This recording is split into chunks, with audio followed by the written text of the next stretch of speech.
Está em todos os jornais. Pastores evangélicos se afastam de Bolsonaro, mas não fazem campanha ou não declaram voto em Lula.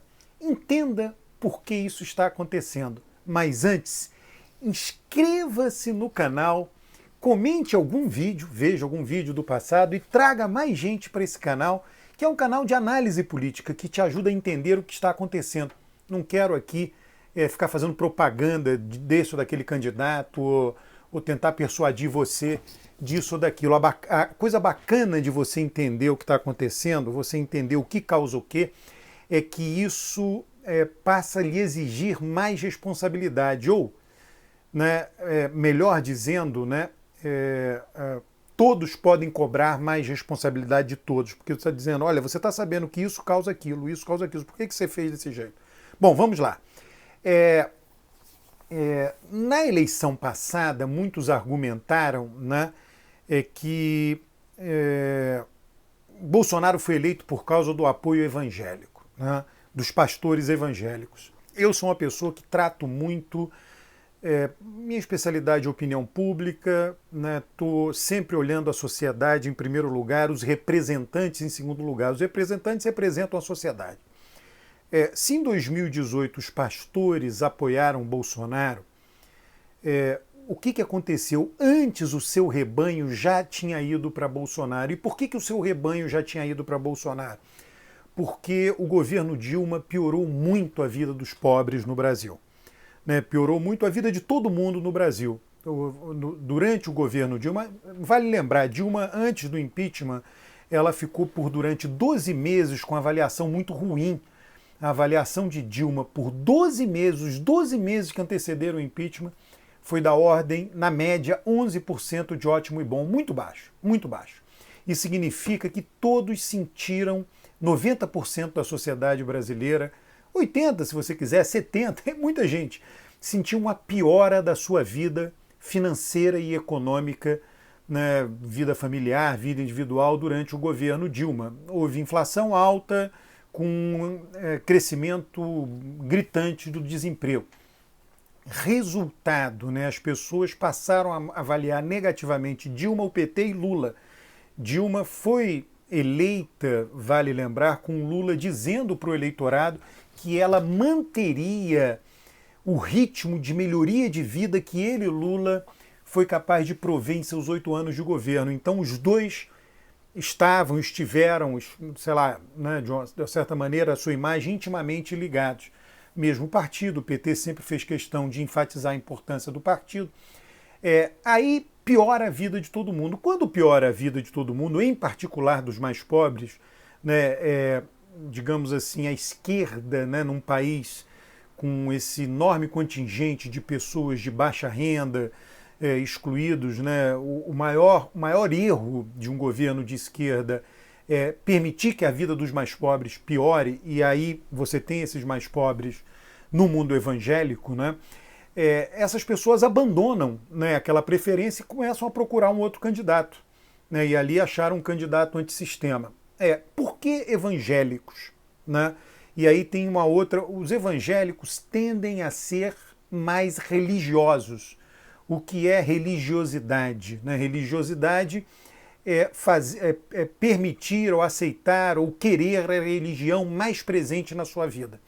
Os evangélicos fazem isso mais do que os católicos. Eles frequentam mais suas igrejas, eles fazem orações em casa com maior frequência que os católicos, eles abençoam as refeições. É mais comum você, num domicílio de um evangélico, antes da refeição, ou alguns segundos de silêncio, algum tipo de bênção para a refeição, almoço, jantar, eventualmente até o café da manhã, ao passo que você vê isso menos junto aos católicos. Para que você tenha uma ideia, uma das melhores variáveis que prevê se a pessoa é republicana ou democrata nos Estados Unidos é quantas vezes ela abençoa as refeições durante o dia.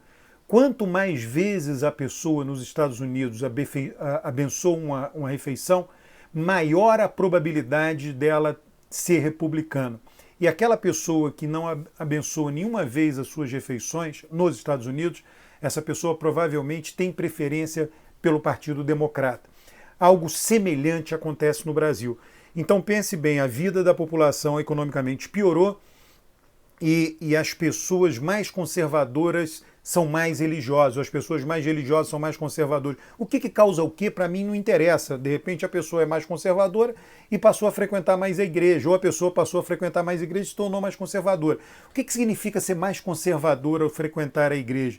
Significa nutrir uma crença, né, contra alguns comportamentos e, portanto, a favor de outros, quer dizer, contra o aborto, né, ou a favor de que toda e qualquer gravidez seja levada até o final, né? Então, a pessoa que é mais religiosa tende, é uma tendência estatística, a probabilidade é muito mais alta, quanto mais a pessoa frequenta a igreja, ela ser mais contrária ao aborto, né? Isso é um tema importantíssimo, né? E o segundo tema importantíssimo é o casamento entre pessoas do mesmo sexo. Quanto mais a pessoa frequenta a igreja, mais ela é contrária ao casamento de pessoas do mesmo sexo. Pelo menos esses dois comportamentos individuais, sociais, né, estão fortemente associados com religiosidade, a intensidade da religião.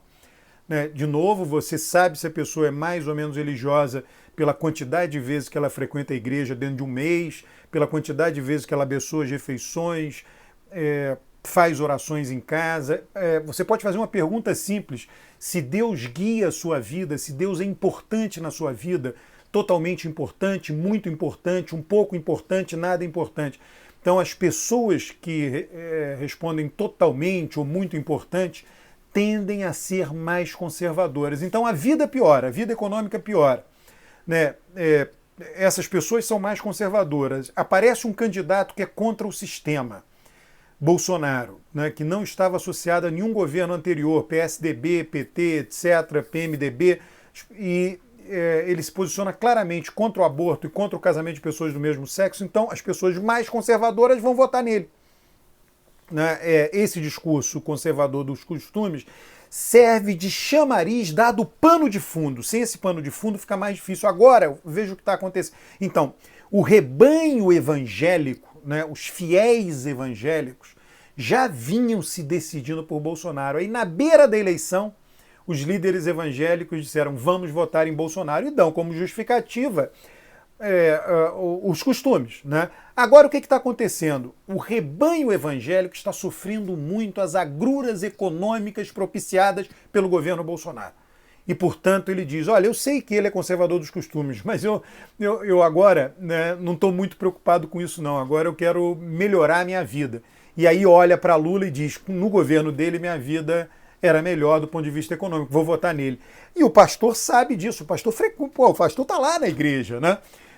Conversa com os fiéis e vê os fiéis reclamando de Bolsonaro, notam uma certa divisão. Ele não precisa fazer pesquisa, encomendar uma pesquisa. Ele nota muitos eleitorados aí de pastores, né?